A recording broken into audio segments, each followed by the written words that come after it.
Blitz is defined as a sudden, savage attack. It is indeed all this. The effect is sure. The premise is simple. It's a basic, primal confrontation, man to man. No excuses are offered, none accepted. Welcome to the latest edition of Longhorn Blitz with horns247.com. It's like a radio station. Now, here are your hosts, lifetime Longhorn Rod Babers, pure athlete, yeah. I transcend race, hombre. Matt Butler. I don't talk man. I back it up. And we are chock full of that, man. Damn right. And Jeff Howe. It's still real to me, damn it. And that's the bottom line, because Stone Cold said so. If you're gonna blitz, come strong, but don't come at all. Coming strong with another edition of Longhorn Blitz with Horns 24/7. I'm Jeff Howe. Let's not waste any time and get right into the presentation. He is the master of the soundboard, the drop machine extraordinaire, Matt Butler. Matt, how are you, sir? Doing pretty well, man. How about yourself? I am. I'm making it. I think as we all are in this world right now. I'm here and living and breathing, and hey, can't ask for much more than that. The third member of our team, he's a Renaissance man, not just here on Longhorn Blitz, but each and every weekday when you can catch him on 104.9 The Horn on the Triple Option afternoon show with RBKD. That is Rod Babers, Brad Kellner, and Kevin Dunn. He's our lockdown corner here on the show. Lifetime Longhorn 2002 UT All-American 2002 semifinalist for the Jim Thorpe Award. Fourth round draft choice of the New York Giants back in 2003. Spent his NFL career with the Giants, Lions, Bears, Bucks, Broncos, and a year with the Hamilton Tiger Cats in the CFL. When he was done with football, he got himself back to Austin, Texas, and the 40 acres where he earned his degree. Whenever that T-ring comes in, we will make sure he wears it proudly. Nevertheless, he is a card-carrying member of DBU. When you get that All-American honor recognized by the NCAA, they make sure you get one of those black cards. Number 21 in your program, number one in your hearts, Mr. Rod Babers. Rod, how are you doing this week, brother? Yeah, you know the intro as always, brother. I needed it this week, too. I needed that intro. I appreciate it. Yeah, I'm doing great. It's been hard for everybody this week. Strange times, but what a time to be alive. I'm sure everybody in every era of life has said that, and it's been true.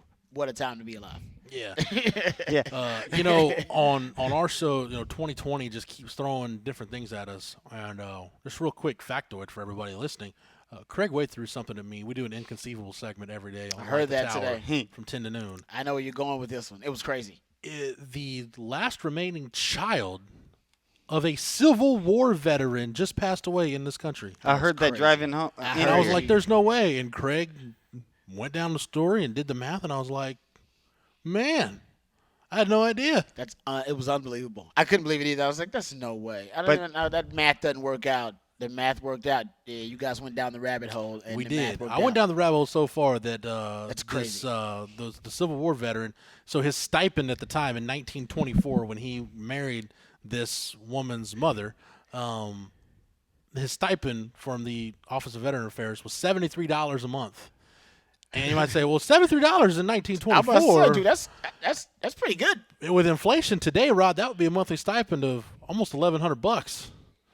Damn good stipend. Yeah. Pay off rent, pay off something like that. That's pretty good. Yep. Getting close to a mortgage I right know. there. You said like she was 30-something and he was 80-something when the child was conceived. He was 80. I believe he was 81 and she was 34. Yeah, there's a 49-year difference or something when they were married, which is just absurd. And then Craig said, though, in the Great Depression, around that time, I guess that's when they got married, either right around that, that wasn't uncommon because women were just looking for somebody to take care of them. They need a sugar daddy, basically. Yeah, and he was. That's like I told Craig, I'm like, we got to retire inconceivable because I don't think we can. There's no way we can top that. That was crazy, man. But that's the kind of year it's been. That's the kind of week it's been. And Rod, I want to start with you. And anything you want to say on the murder of George Floyd? I know you talked a lot about it on Triple Option. Yeah, I've talked about it on Light the Tower. I had posted my thoughts on it on Facebook, and just I've kind of had a couple different outlets where I've been able to vent and get some of my thoughts out there. So, Rod, anything you want to say, the floor is yours. Yeah, I mean it's been a really, really exhausting and emotional situation to watch play out. And I think the problem is that the reason that we're seeing so many people who of all colors, right? Not just people of color, but white people and Asian people and people around the world internationally that are coming out and saying, yeah, I mean, there is something going on. There's still racial inequality. There is still racial prejudice that is not only an impediment, to the American dream, but for a lot of people, including myself, I think it's a cancer in American culture, and Yes. it is, and it's been there for so long. This is part of the process of, I think, all of our white brethren around us. I'm speaking as a black man. For them to, they're basically saying, we get it. We're watching enough, and we see it's happening. All right, that's what I think this moment is about, in my opinion. I think for a while, people of color, they had to bear the burden of racism on their own. I mean, it was their problem. And I think now you see a lot of young people who are, they're educated on it. Hopefully they've studied U.S. history. And if you studied U.S. history, and you know kind of the history of what could be called America's original sin. All right, and there wasn't real reconciliation, if you will, from those days, and I think now those demons are coming back to haunt America. You just have a lot of people saying, okay, we get it. We believe that there is racial injustice, there is some racial prejudice, and unfortunately, it is too often played out with with police departments and community policing and their relationship with the community. That's where we're seeing it played out on a national stage. And as Will Smith said, racism isn't getting worse; it's getting filmed. What I mean? People are just getting video. Everybody has one of these now, and now just like the civil rights movement, when white people decided, listen, I don't necessarily have a lot of black friends, but I don't believe that any human being should be lynched or hung or have dogs sicked on them or have hoses turned on them and be beaten with clubs, which they were watching. Come those images coming into their living rooms. They decided, whoa, America decided, no, that's not what we want. We got to change something. That ain't right. We may not have the answer, but that ain't right. And just like we watched George Floyd be murdered, just like we watched a lot of other people of color, unfortunately, be murdered at the hands of the police, I think America's just saying, why couldn't you just charge those 3 or 4 guys that murdered George Floyd and were there? That's the whole point of this. And right now, only one of them has been charged. And the truth is, all 4 of them should have. You let down 10,000 people are probably going to jail around the country before they just have put those 4 guys in jail. That's the problem. That's what everybody said. That's the problem. You shouldn't have had to convene a grand jury and all that when you saw on video this guy murder someone. Expedite the process then. And then the justice system, if he's innocent, the justice system will bear that out. That's what they tell people of color. It's like, whoa, if you're innocent, the justice system, it will reveal that, okay? It'll reveal that. You'll be fine.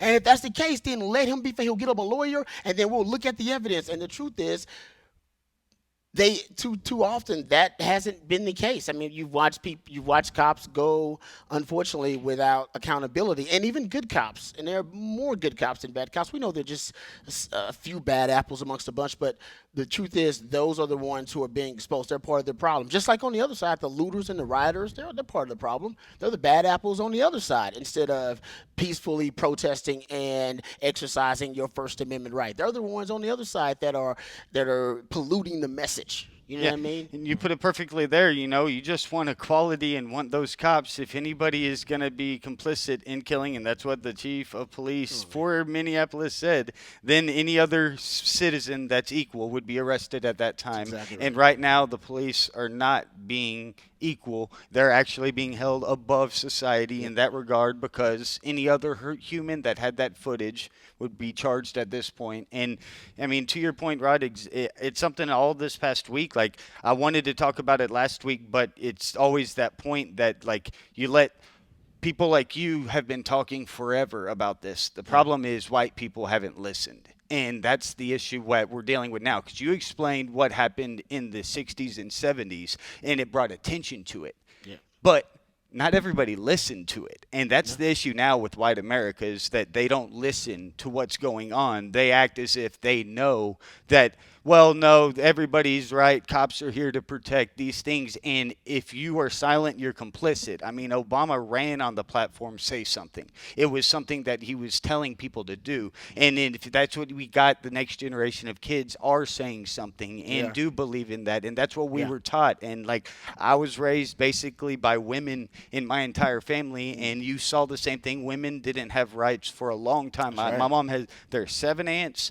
I had 2 uncles die of cancer. The rest are all solo families. So it was a family full of women. And seeing, like, growing up in Austin, and my family was brought here because they're educators and they like the environment. So all my aunts are old hippies that enjoy the march to go. And so to me, I thought that was normal. And then I realized that I was in this area of white privilege where I thought this utopian played out. And Austin was more of just the anomaly to me. And I was even blinded by it, but I always make sure that I've had some of the best friends of my life say things that I was like, you know, if my other buddy that's black was right here, you wouldn't be saying that. So what the hell's wrong with you? Like, and those are the type of things. And most people are going to sit there and say, actually, you're right, and it's because they learned it. And I have great friends that, unbeknownst to them, were raised in racist atmospheres, and most of them changed. But until white people talk to white people about this, the white people aren't going to listen to anybody about it.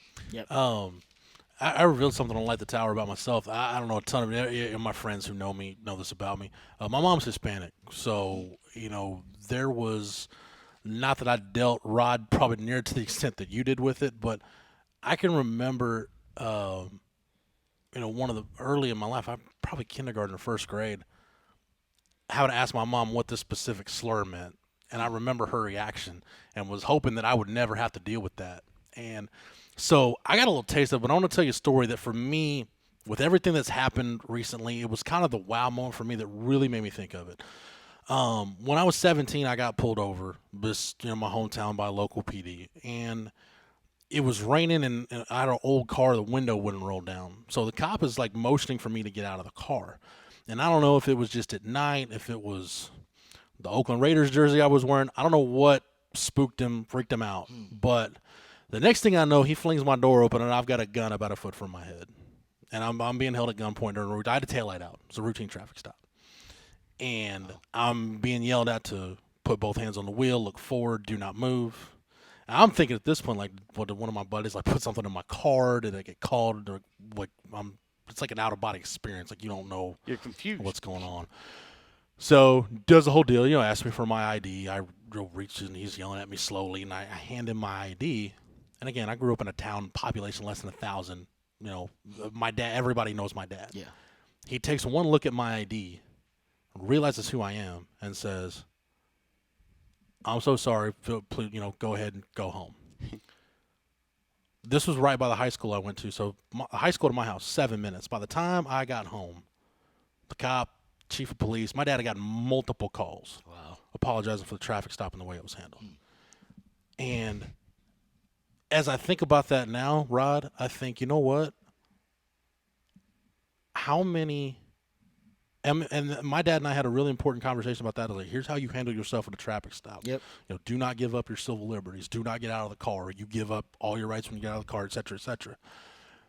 And now I think about it with what's going on in the world, what's being exposed, and I think how many young black men had to have that conversation with their parents way before anything like that happened. Yeah.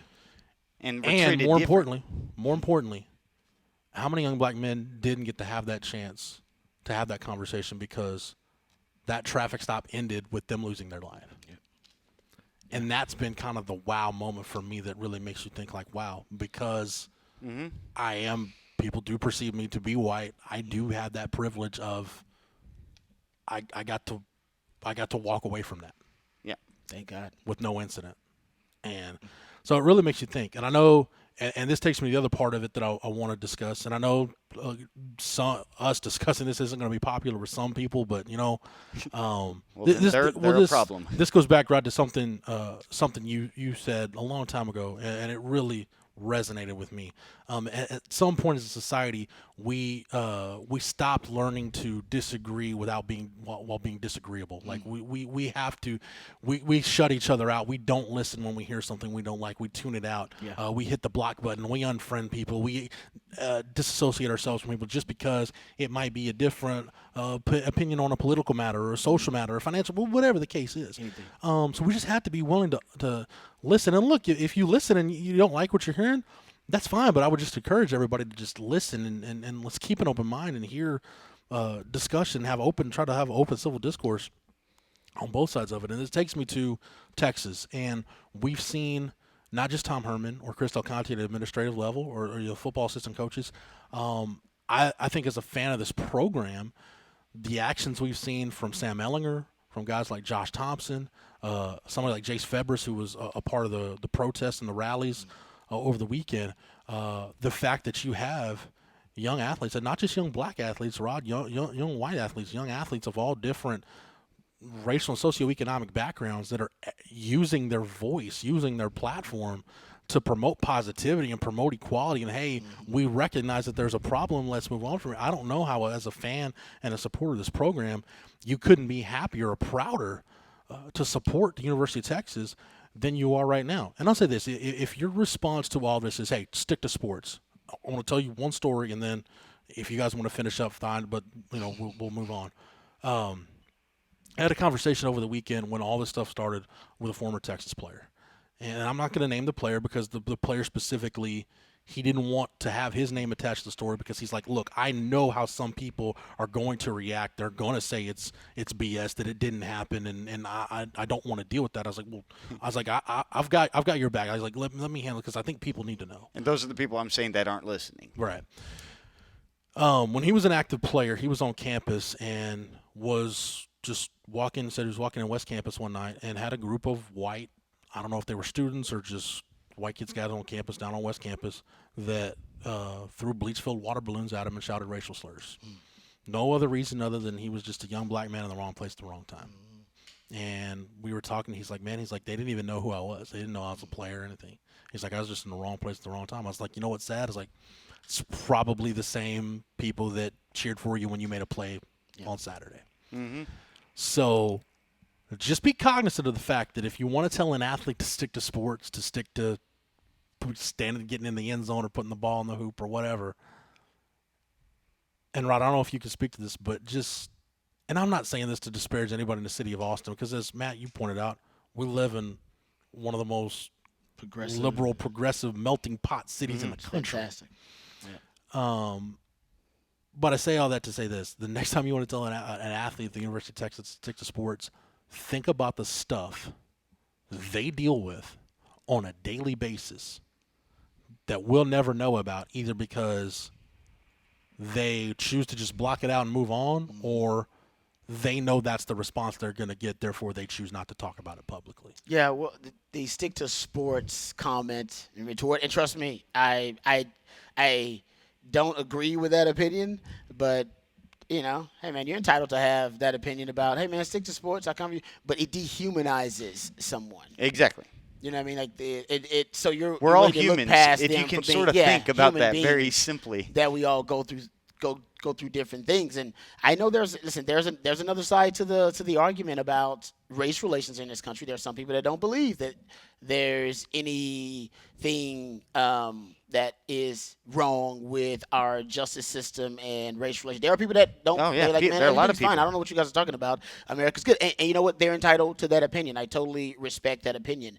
But I think there are at least 50, I think 60, I think more, or 60 to 60% of 65% of Americans who believe, no, I'm willing to admit there's a problem. I'm willing to admit that, I've done enough research. I've seen enough with my own eyes that there's a problem. And there are numbers on both sides. People are like, man, I disagree. People disagree with climate change. And 95% of scientists in the world say, hey, climate change is real. Like, I don't believe in it. Okay. Yeah, they're entitled we to their just saw opinion. this with coronavirus. Yeah, coronavirus. Certain people are like, man, it's not that big a deal. And there's a large majority of Americans who are like, I don't think it's a big deal. But I don't think it's a big a deal. But all the doctors say something else. It's something else. But you know what? And who knows? Florida opened up, and Florida said, "Hey, man, we're opening up. We really don't care about this. We're going to open up and be aggressive with it, and we're fine. And our numbers are going to flatline, or they're going to continue to decrease. And the numbers look good in Florida. You know what I mean? So who knows? Everybody's opinion. Everybody's entitled to their opinion. My point about this is, there are people right now, and Tom Herman's one of them, right? Who you're considered a leader, and you got to work with 65% of that team is African American. Mm-hmm. And right now, there's a lot of Americans saying, "Yeah, man, I see the racial injustice. I see the mistreatment of black and brown people in a systemic form, and we would like it to stop." Yes. You know what I mean? And white people say, "Man, we want it to stop. We get it. We got our advantage. Can you just stop it now? We're a progressive society. We're done with that. Or we want to move on, and we got bigger fish to fry as a country." Because it's our problem, and there's some people like, this is not that big of a deal, and the media may be blowing out promotion, and that's fine. But as a black man, I date a white woman, and I'm going to marry her. She's great. Dude, we have to discuss. I had to stop running. I used to run at sunrise. I don't anymore. And I used to run with a hood on just because I wanted to get sweat. I'm trying to run. My girlfriend said, "You can't do that." She literally said, "You can't do that," and she's right. As a black man, I can't go running down Convict Hill at night with a hood on. It's just not a good idea. She's right. Yeah. And isn't that crazy? It's 2020, and she's right about that. I must raise my son, who's probably going to be biracial. I'm still going to have to raise him. That if you have the option between going to a dangerous situation and then going toward the police, you have a better chance of survival heading to a dangerous situation. Yeah. Because if you go toward the police, there could be something bad that could happen, and that 1%, that one bad apple, that whatever the police told, that guy could be having a bad day. Yeah, and he can find Robbie, and that's the point. And that's common in black households. It's almost considered parenting malpractice not to raise your kids to literally fear the people who are supposed to protect and serve. And whether that's the biggest thing right whether there. that is false or not, whether that is, you can say, "Oh man, that is irrational," but it exists. And I think all of our white brothers are saying, we know it exists, and we think it exists for a reason. Yes. And even the police should be like, "Well, I don't want you guys to fear us. There shouldn't be no reason for us." And you know what? It's a disservice to the cops, because now the cops look like the enemy of the state. Yeah. You know what I mean? Everybody thinks, and that's not true. I think my grandfather was a sheriff in Louisiana. I got a cousin that's a Secret Service agent. I got another cousin that's HPD. I got a family that's cops all over the place. And even they would tell you, yeah, the system needs to change. And that's all everybody's saying. So whether it be, we can't waste a moment. Get the guys arrested, because I think even if you're a Republican or you're a Democrat, can't you agree that those 4 guys who were there when that man was murdered, don't they deserve to go to jail, MAGA or not? Yeah. Give a damn what you vote for. Those guys deserve to go to jail. Yeah. And that's what I think was all we're saying. And then after that, let's get every cop a body cam so every cop's story can be told.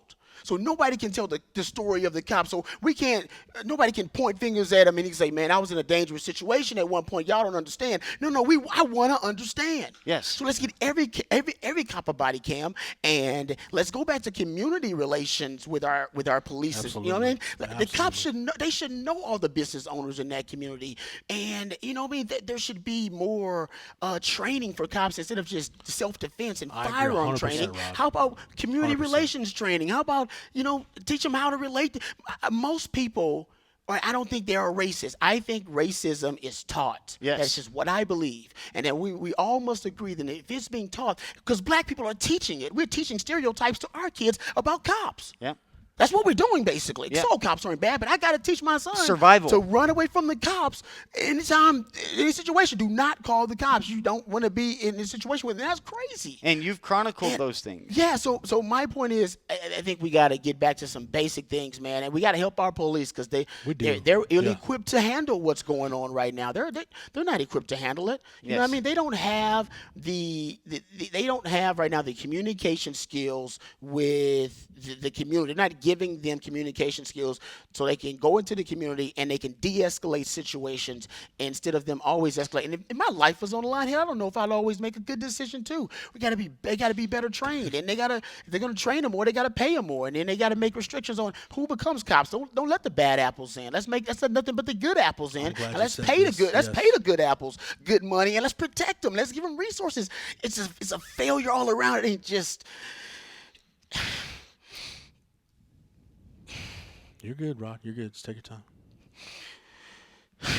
You're spot on, man. It's ridiculous. Yes, the de-escalation is the main word you said. It's like we're heading toward a civil war. It's crazy. No, and I don't understand how you can politicize it. It's just who is for racial injustice and who is for police brutality. Nobody is. No policeman should be. It shouldn't be your political ideology. It shouldn't matter about that. And I don't know, man. We got to come to a place of healing. And you said it perfectly there with the de-escalation and the idea of protecting and serving. And if you're a good cop, that's what you do. And nobody is indicting those guys. That's just a part of helping the society. And the only unfortunate thing now is, like you said, cops have been scared at times. And now it's almost as if in public they're the minority. And that's why I'm also afraid of that tipping point. Hopefully that wave doesn't ever get to that point. But for this point, it comes down to, like you said, we're all humans. If you care for your fellow human, it's simple to see what's right and wrong, and that's the only side you need to be on. There's some of that, man. I see people kneeling. Ironically, Colin Kaepernick was kneeling 4 years ago. It angered a lot of the country. Nobody wanted to hear it. He literally was kneeling for the very reasons that we are having these conversations, because he wanted to bring awareness to police brutality and racial injustice, and people vilified him. You know what I mean? He became one of the most hated men in this country. And ironically, the policeman who murdered George Floyd did it by kneeling on his neck for 5 minutes till he couldn't breathe. And all Colin Kaepernick was trying to do was save a George Floyd.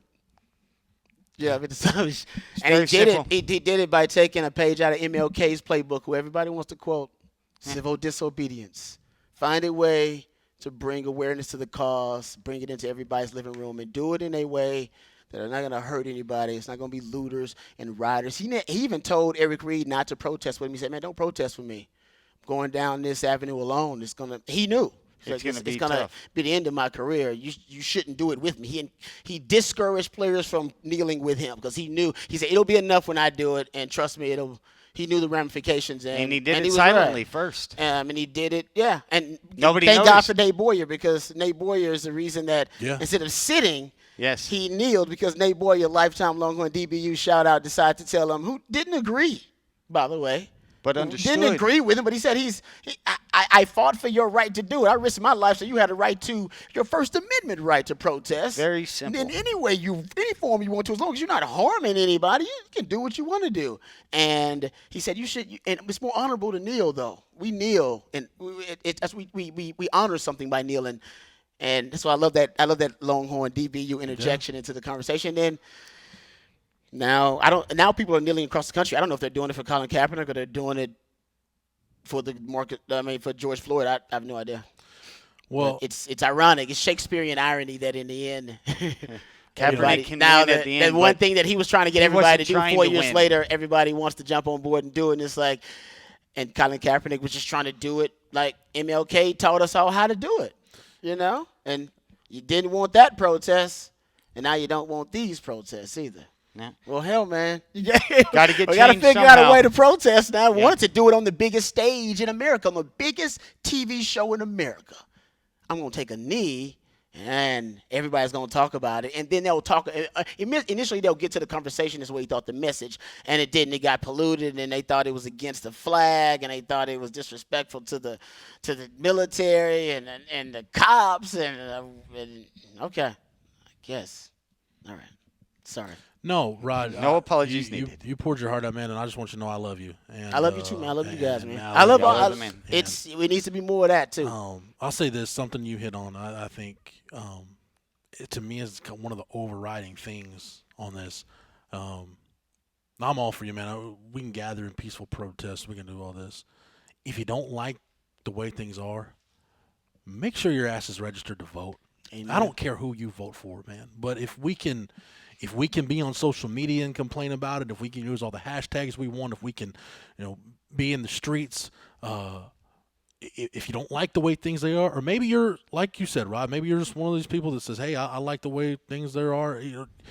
If you don't exercise your right to vote, I think you're missing a great deal of what the point is. I agree with this conversation. No question. And to that and point, local elections are very key in that. They are actually more key, they're more important than the grand presidential election. They're more important. Guys, I remember having this very conversation with my dad, and when we ran a newspaper together in my hometown, and I remember my dad was so invested in things like county commissioner elections, and the county commissioner was the one, and I'm like, Dad, why are you so invested in this? He's like, son, these are the people that are going to control what we do each and every day, and you need to make sure you're right with these issues, because if there's something you don't like, those are the people that you're going to need to either go to tell them, hey, you're doing a great job, or you're going to need to vote them out of their position. That's real. So man, if we just educate ourselves, man, and just are willing to listen and willing to ask questions, we'll get along so much better. But to that point, Rod, something you said that I think definitely needs to be said.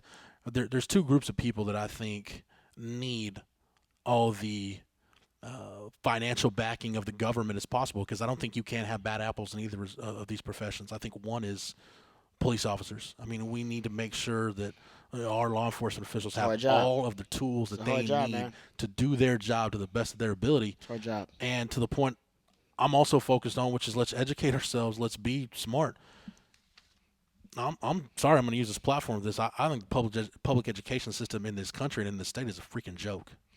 That's the case in a lot of states. It has been for a long time. And we need to make sure that our teachers have the tools in the public school system, brother, to be able to do the job they need to do, because Matt, I know your mom is an educator. I'm married to an educator. Like we can't have we've got to make sure that those people are arming the youth of America with the tools they need to go out in the real world and succeed. And it's more about than passing tests or being proficient in this area, just obtaining knowledge. And the fact that hasn't happened for so long, and there's parts of this state, the greatest state in the union, in my opinion, where we live, there's parts of the state where that is sorely lacking or non-existent.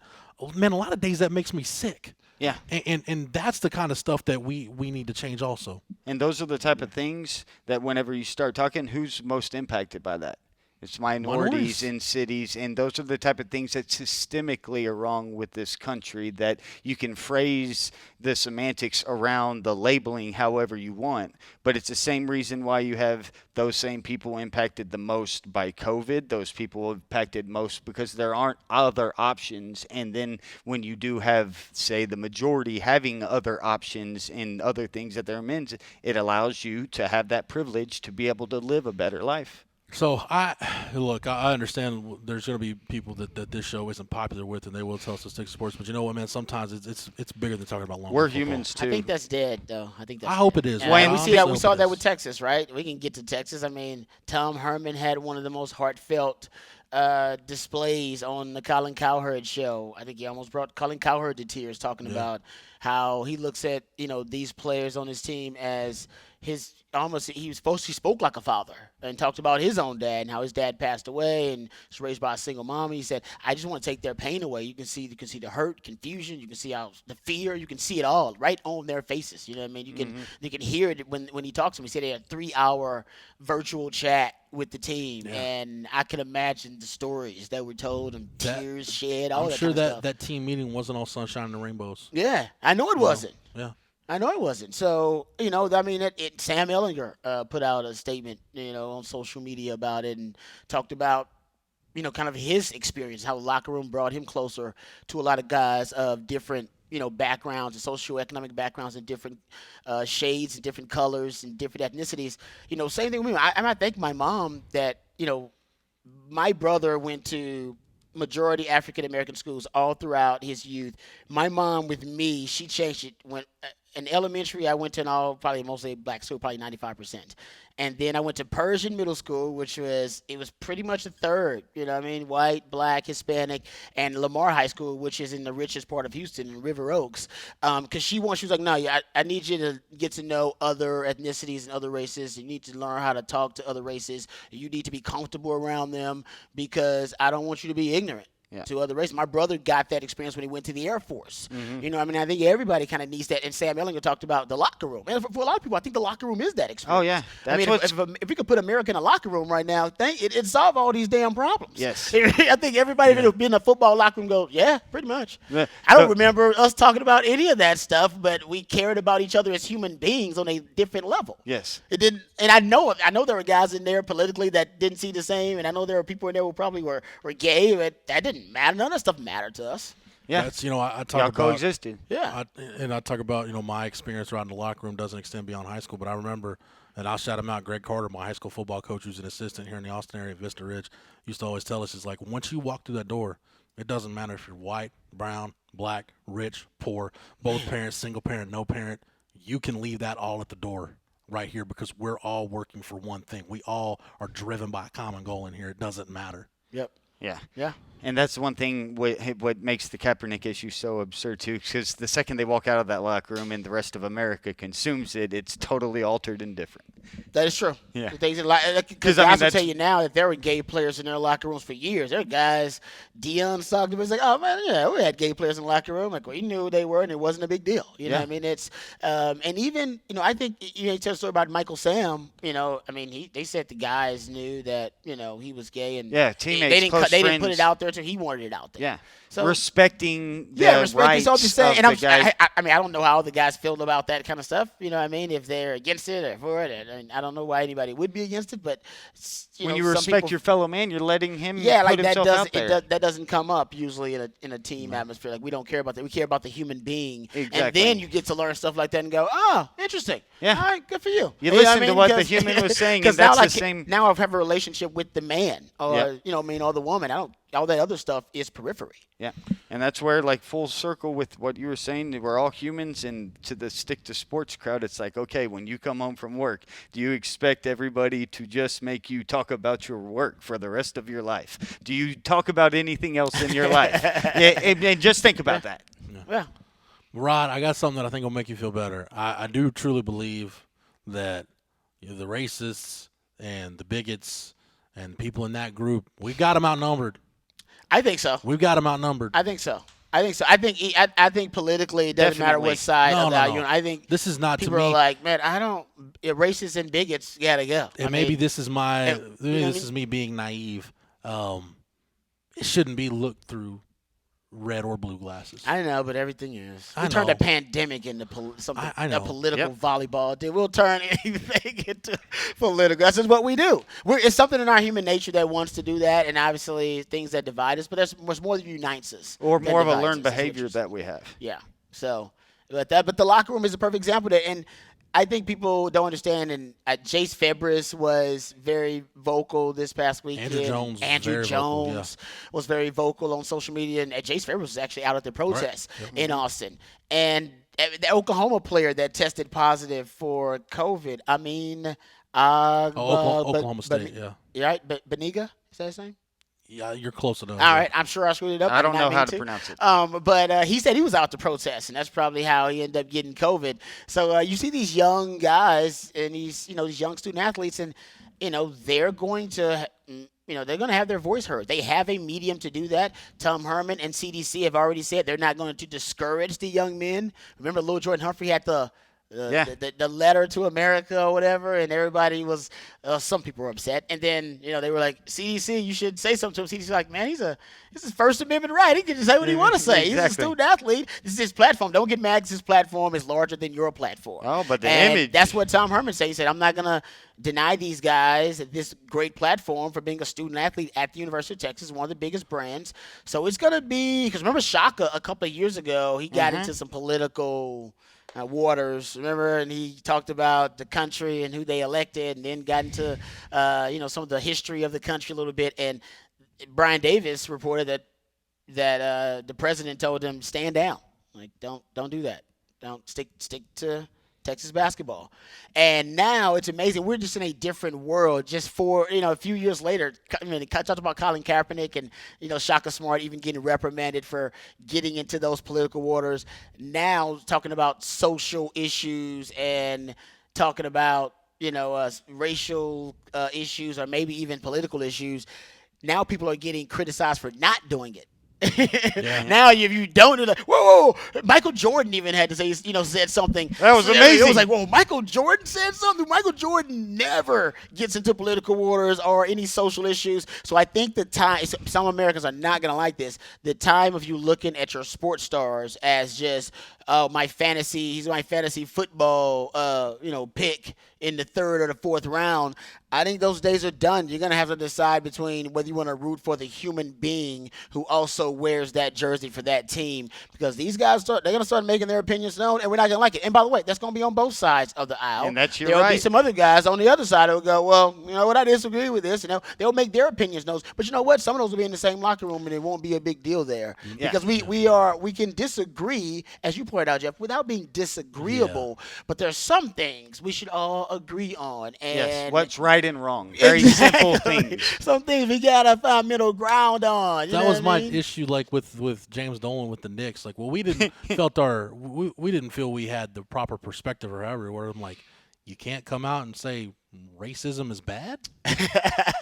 Very simple. That's all he would have. Then he comes out Tuesday and says, well, yeah, we don't agree with racism in any shape or form. I'm like, you couldn't have just said that Monday? Always complicating the issue. But I will say this. I don't agree with it, but okay, you have your right to not want to talk about a certain topic, or if you don't want to, not address it. And now you got to pay the price for it, because there'll be blowback for it. But it's America. I don't want people to feel afraid to disagree. Yeah, we should all be disagreeing. That's why this country is awesome. We're gonna disagree about it. We do sports radio for a living. Half the time on this damn show, we are yelling and screaming at one another about a topic. Disagree. Yes. We screamed at each other over Duke Thomas for a whole summer one time. Exactly. Like, that's the beauty of it, right? It's the beauty of sports. Like, it doesn't matter our political ideology. Shout out Duke Thomas if you're listening. We can always have a good argument over whether Dak deserves to get paid or not. Yeah. You know what I mean? MAGA, Obama, like, oh no, man, we can always have that. And matter of fact, you might agree with that guy about Dak, and that's the beauty of sports. So let's disagree about some things, but we got to find common ground. We know that. Can I interject real quick? The young man at Oklahoma State. I want to make sure we get his name right. And anytime, like, especially when I was in recruiting, I would ask kids, like, name pronunciations, and some kids like, it doesn't matter. No, it does matter, man. It's your name. It's your name. It's your family name. I want to make sure I get it right. That I'm not. So I'm going to go with the phonetic pronunciation. The defensive lineman at Oklahoma State who tested, or the linebacker at Oklahoma State who tested positive for COVID-19. Amen. Agbong Bamiga. Agbong Bamiga. Agbong Bamiga. And he's a good player, too, so I should know the name.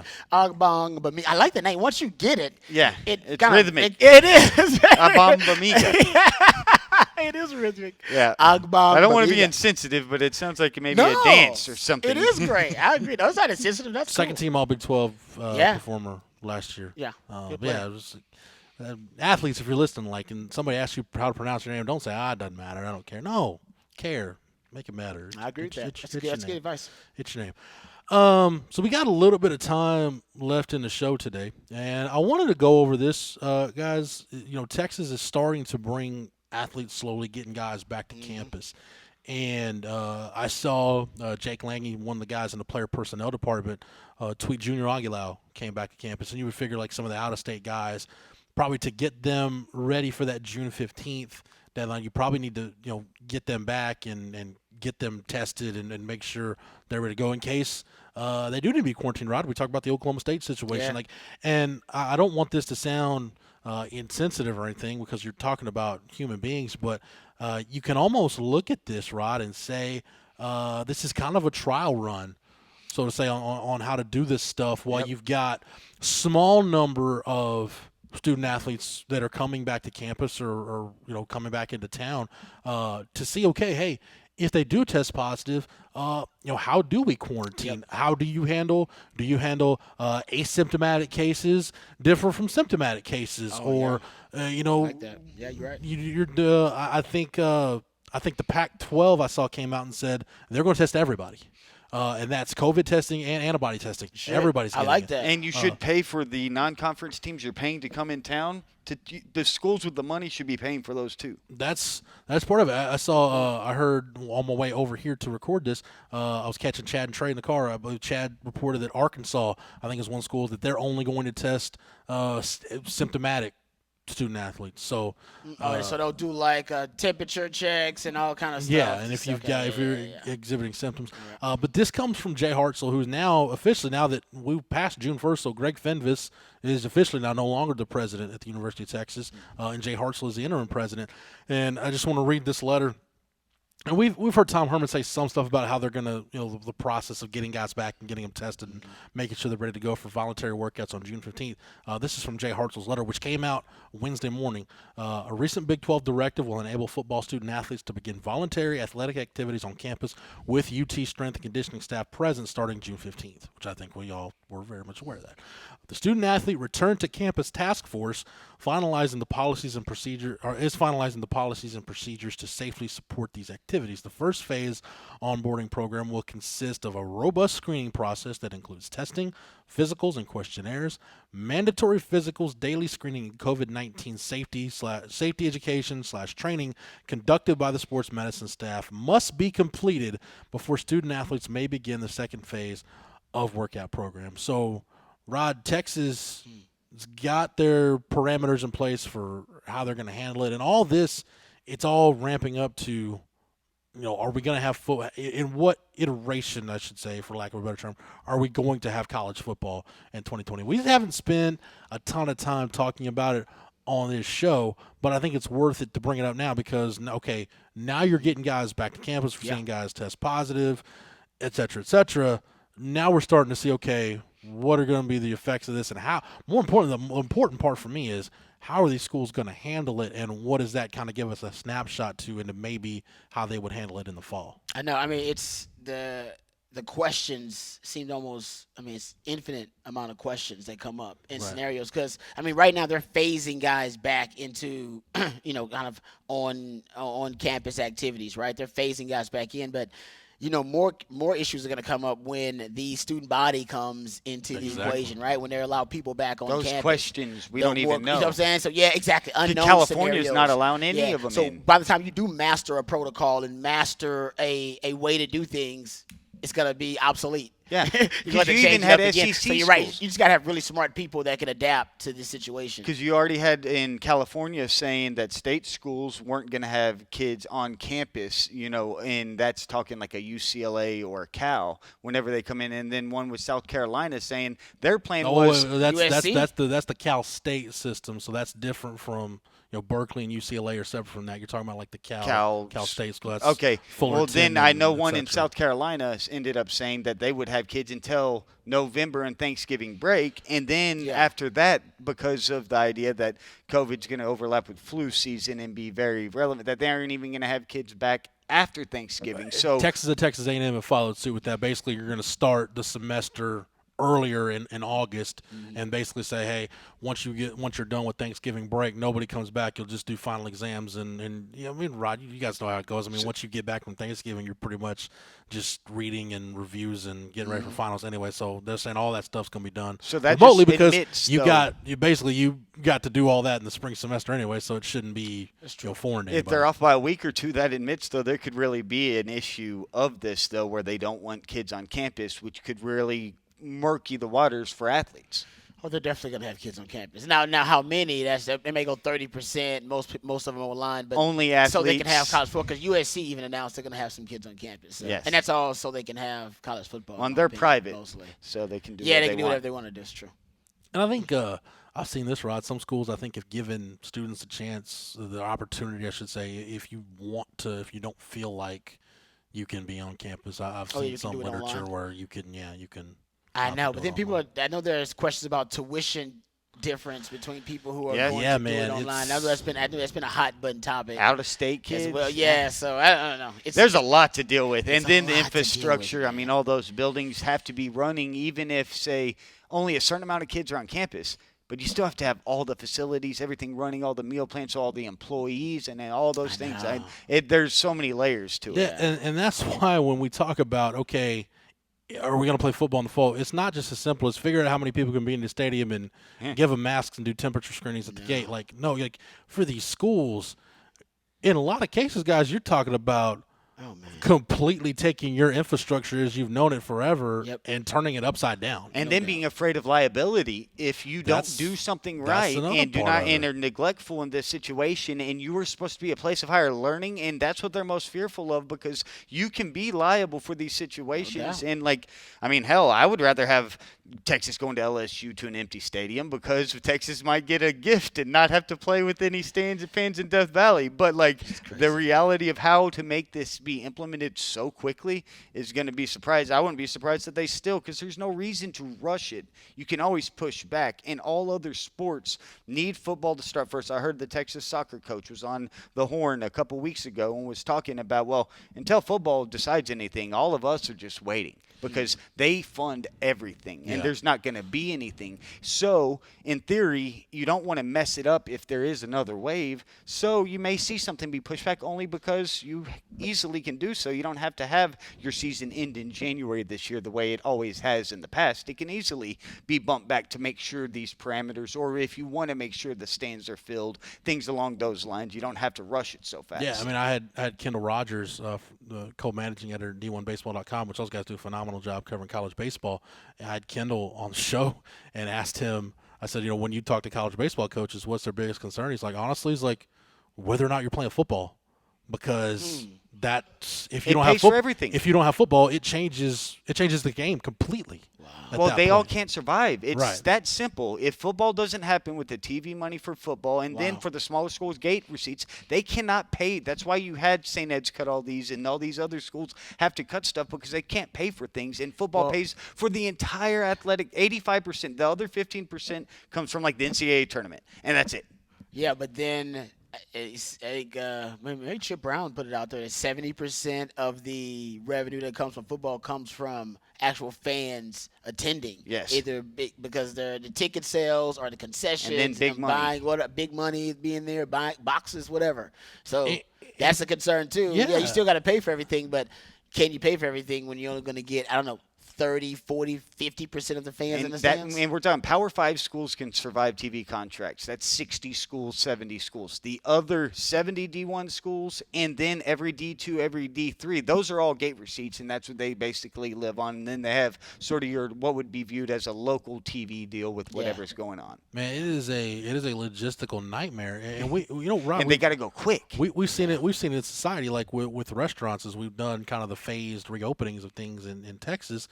You'll hear some restaurant owners talk about, 25% capacity, it's not even worth it for me to open the door. They have said, I've heard restaurant owners, thin margins, have said, it's not worth it for them.